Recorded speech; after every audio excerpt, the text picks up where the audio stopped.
Se abbiamo due pesi uguali,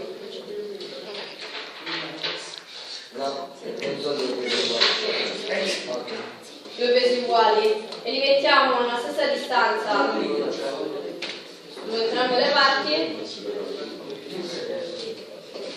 dovremmo avere una situazione di equilibrio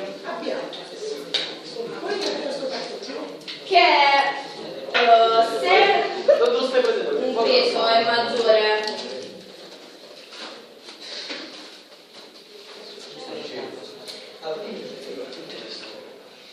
lontano dal fulcro,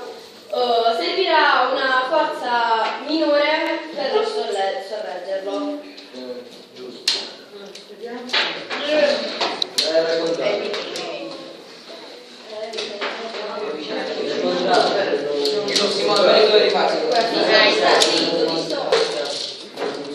Ma lei ha sempre